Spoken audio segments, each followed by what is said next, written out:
If you want to improve, rejoice in being considered foolish and stupid. You've done everything by the book to be the cool boss. You're friendly, flexible, and supportive. You bring donuts on Fridays. You remember birthdays. You tell your team to take mental health days whenever they need them. But let's be honest, you're facing a hard truth you can't ignore. Your team is walking all over you. Deadlines are treated like suggestions.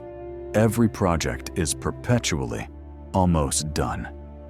And that friendly, supportive vibe you worked so hard to build now feels more like a casual social club where very little work actually gets done. You feel that pit in your stomach.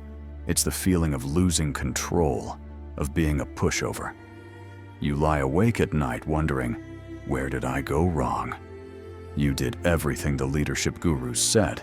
You tried to lead with love, and now you're paying the price. What if the secret to turning it all around isn't about being more liked, but being feared? Now, before you click away, hear me out. I'm not talking about becoming a screaming tyrant or a petty dictator. I'm talking about a different kind of fear. A quiet, profound respect that commands attention, drives excellence, and transforms a group of friendly colleagues into a high-performance team.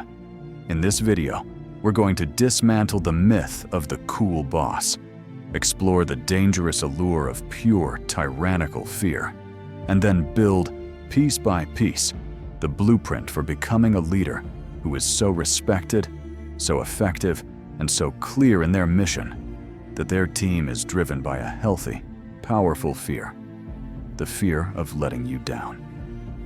Stay with me, because this is the secret that separates the managers who get walked over from the leaders who build legacies. Section 1. The cool boss catastrophe.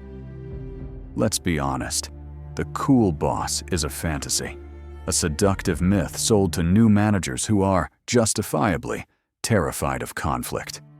You get promoted, often because you were great at your job, and suddenly you're in charge of the very people who were your peers yesterday. The last thing you want is for them to resent you. So you decide you'll be different. You won't be like those old-school, top-down managers you used to complain about. You'll be their friend. It starts small. A deadline slips by a day. You say, no problem, just get it to me tomorrow. Tomorrow comes, and it's still not there. The excuse is plausible. Sorry, got swamped. You let it slide. You want to be understanding. Then, a team member starts showing up late to meetings. Another begins delivering subpar work. You know you should say something, but you hesitate. You don't want to ruin the vibe, so you do nothing. Or worse, you try to fix the work yourself, staying late to patch the holes in their projects, silently growing more resentful. Meanwhile, your team is learning. They're learning that deadlines are optional, standards are flexible, and there are no consequences for underperformance. You've accidentally taught them that your time, your standards, and your authority are not to be respected. This isn't just a feeling, it's a full-blown operational crisis. A landmark study from Culture Partners found a staggering lack of clarity in many organizations. 85% of survey participants said they weren't even sure what their organizations were trying to achieve. Think about that. How can a team hit a target they can't see? The study found that 93% of those surveyed couldn't align their work or take accountability for results. The root cause? The research is painfully clear. 84% of respondents cited their leaders' behavior as the single most important factor influencing accountability. When you, as the cool boss, fail to enforce standards, you create this exact environment of confusion. And here's the most painful part. The first people to leave are your best people. Your high performers get frustrated seeing their colleagues coast while they pull all the weight. They see standards slipping and a leader who is either unable or unwilling to act. So they leave to find a leader who challenges them. What are you left with? A team of low to mid performers who love the low accountability culture you've built. And you, the friendly, likable, and utterly ineffective boss, taking all the heat from your superiors for missed targets. Your desire to be liked has created a team that doesn't respect you. And a team that doesn't respect you will never perform for you. Section 2. The Machiavellian temptation. Why fear seems like the answer. So, you're burned out. The cool boss experiment was a catastrophe. Your team is a mess, your stars have left, and your reputation is on the line. In this moment of desperation, it's easy to look at the other end of the leadership spectrum and feel a powerful pull. The pull towards the tyrant, the iron-fisted ruler. You think of figures like Steve Jobs. In his leadership style is often described as autocratic, marked by a relentless drive for perfection. Stories from his time at Apple paint a picture of a leader with a meticulous eye for detail who was notoriously intolerant of anything less than brilliance. And when you look at the results, the iMac, the iPhone, one of the most valuable companies in the world, a dangerous thought creeps in. Maybe that's what it takes. This is the Machiavellian temptation. It whispers that being good is a path to ruin. The 16th century diplomat Niccolò Machiavelli, in his infamous treatise The Prince, argued that it is much safer for a leader to be feared than loved. Love is fickle, he reasoned, but fear of punishment is a bond that is never broken. Applied to the modern workplace, this philosophy has a dark but logical appeal. It's about projecting dominance and using calculated detachment to create an aura of unyielding authority. It seems like the perfect antidote to being a pushover. No more missed deadlines, no more casual disrespect, just pure, unadulterated compliance. But this path is a trap. It's a short-term fix that creates long-term poison. A leadership style rooted in intimidation breeds a culture of anxiety. It kills innovation, because who would dare risk trying something new and failing? It obliterates psychological safety, that crucial sense that allows employees to speak up without fear of reprisal. The data on this is unequivocal. Workplace stress is already rampant. In 2025, one report showed nearly 85% of workers experienced burnout or exhaustion. Another found that nearly 3/4, 72%, of U.S. employees already face moderate to very high stress at work. A tyrannical leader is like pouring gasoline on that fire. This approach leads directly to low morale and high turnover as employees flee the toxic environment. So now you're caught between two failed extremes. On one side, the cool boss, liked but not respected. On the other, the tyrant, feared but hated. Both are paths to ruin. This brings us to a central conflict of modern leadership. On one hand, trends for 2026 and beyond point toward the need for more human-centered approaches. Experts emphasize that skills like empathy are becoming strategic imperatives. At the same time, the landscape is being reshaped by AI, demanding that leaders become fluent in technology and data. So how can the concept of fear possibly fit into a world demanding more humanity and more technical acumen from its leaders? That's the question. And the answer lies in redefining fear itself. Section 3. Redefining fear, the authority. Admiration blueprint. The word fear is loaded. It brings to mind images of trembling subordinates and angry bosses. But that's a primitive, ineffective version. The kind of fear that drives great teams isn't about personal terror. It's not about you. It's about the mission, the standards, and a shared purpose. This is the authority admiration blueprint. Smart leaders don't want their teams to fear them. They want their teams to be possessed by a deep, energizing fear of 3 specific things. First, the fear of disappointing a respected leader. This is the most powerful and positive form of fear. It's the feeling a star athlete has of not wanting to let down their coach, not because they're scared of being yelled at, but because they have such profound respect for the coach's wisdom and commitment that the thought of falling short is unbearable. This fear is earned. It's the natural result of a leader who is invested in their team's success, who communicates a compelling vision, and who demonstrates their own competence daily. When your team sees you in the trenches with them, removing obstacles and holding yourself to the highest standard, they develop admiration. That admiration blossoms into a fierce loyalty. They see the mission through your eyes, and because they respect you, they develop an internal drive to meet your expectations. This fear doesn't create anxiety, it creates focus. Second, the fear of incompetence. This isn't about being shamed or called out. It's the fear of not being good enough to belong on a team of A players. High-performing teams create their own gravity. They have a standard of excellence woven into their daily operations. When you, as the leader, establish and protect this high standard, you create a culture where mediocrity is uncomfortable. In this environment, team members fear their own work not being up to par with their colleagues. This isn't about cutthroat competition. It's about collective pride.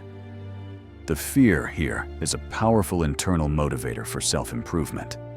It encourages people to ask for help, learn new skills, and double-check their work.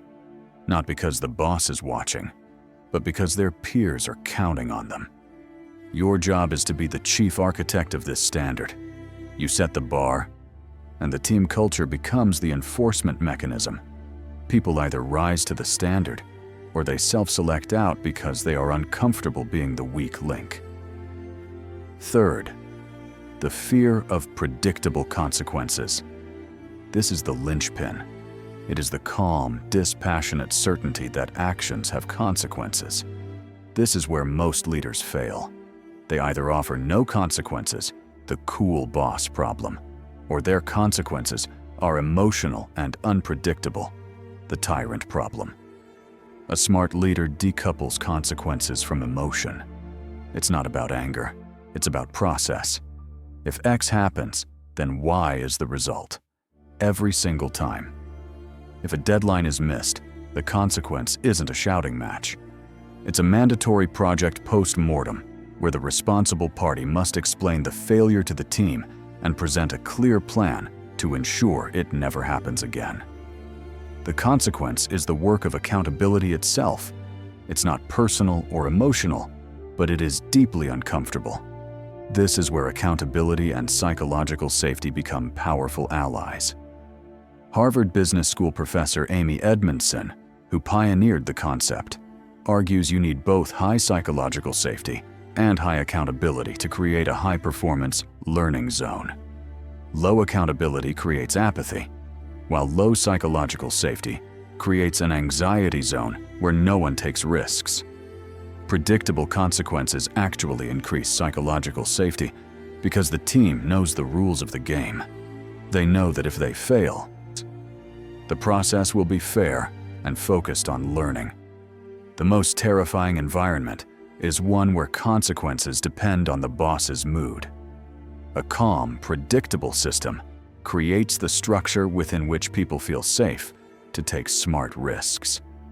If this is starting to reframe how you think about leadership, and you're ready to move from being a pushover to a powerhouse, do me a favor and hit that subscribe button. We're about to get into the 5 practical pillars you need to build this quiet authority, and you won't want to miss it. Section 4. The 5 Pillars of Quiet Authority. We've established the theory. We've redefined fear as a powerful cocktail of respect, high standards, and accountability. Now let's get practical. This kind of leadership is built, brick by brick, on 5 pillars of behavior. Pillar 1. Unshakable self-regulation. This is the bedrock of quiet authority. It's the ability to keep your disruptive emotions in check, especially under stress. In short, you are the rock. You don't get rattled, you don't yell, you don't panic. When a crisis hits, your heart rate should be the lowest in the room. The pushover boss gets flustered. The tyrant uses anger as a tool. The true leader operates from a place of calm neutrality. This emotional detachment is their greatest weapon. How do you build this? First, master the pause. When you get bad news, never react immediately. Take a breath. Let the initial emotional impulse pass. Then, respond calmly and rationally. Second, use a neutral, steady tone when delivering critical feedback. Your quiet disappointment carries far more weight than a tyrant's rage. Third, script your difficult conversations. Writing down your key points prevents you from getting sidetracked by emotion.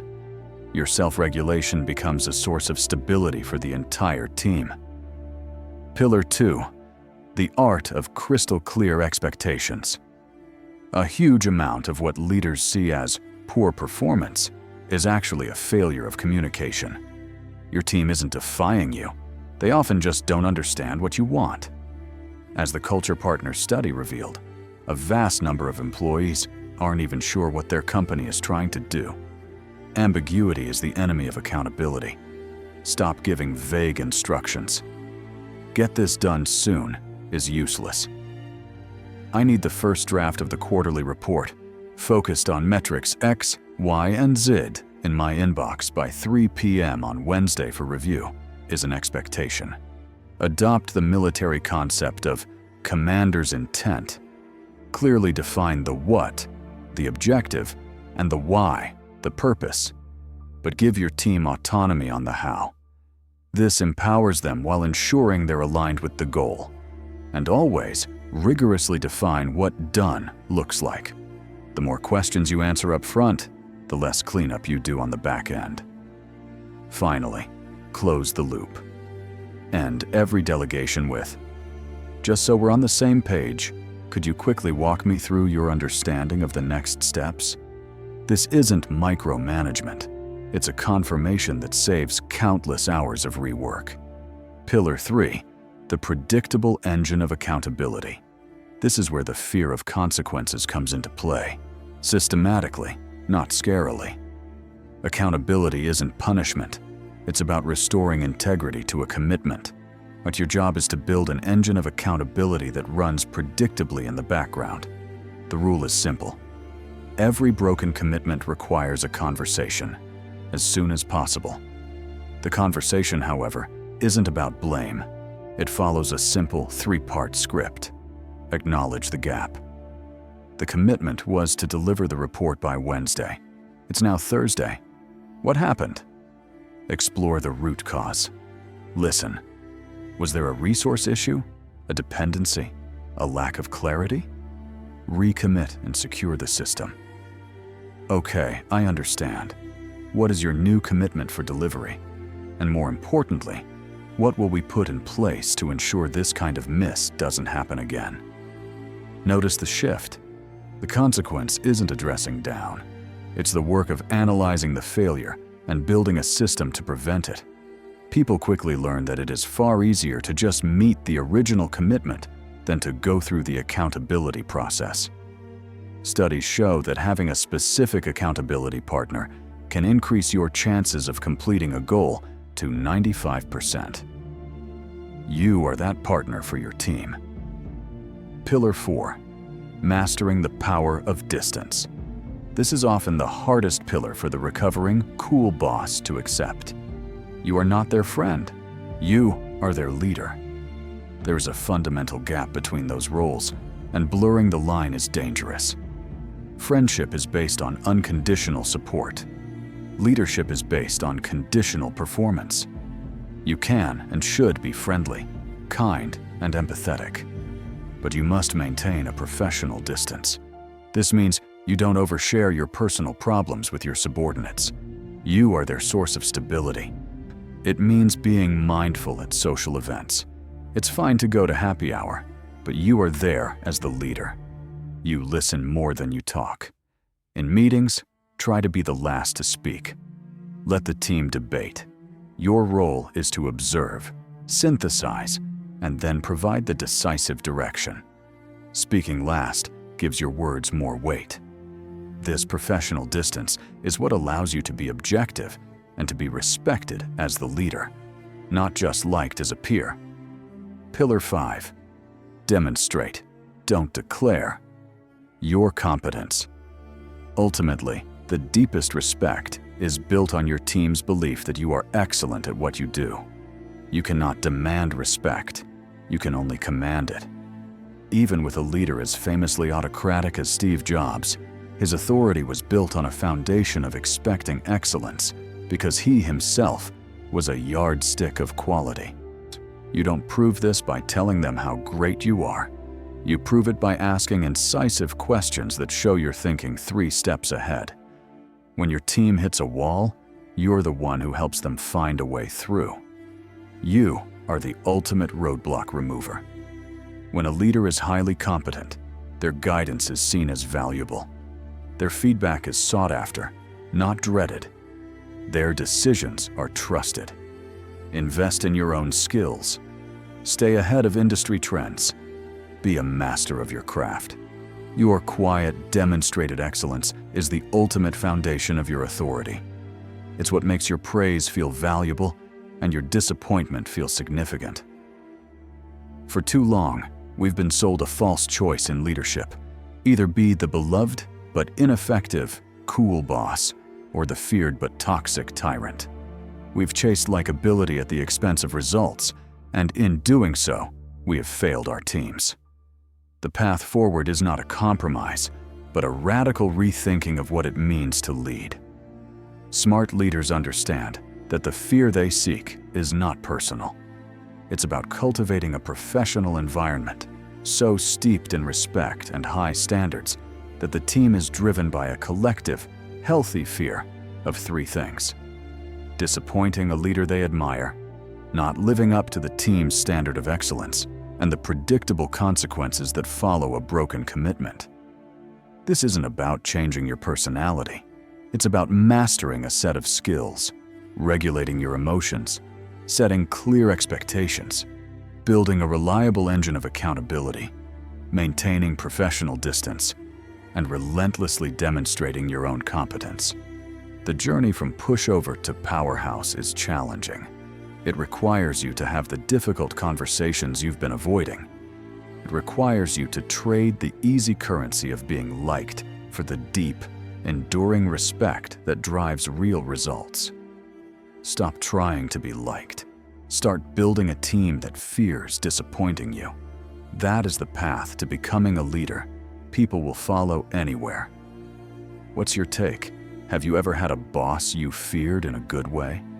One whose standards pushed you to be better? Share your story in the comments below. And if this was valuable, make sure to subscribe and turn on notifications for more no-nonsense leadership advice that actually works.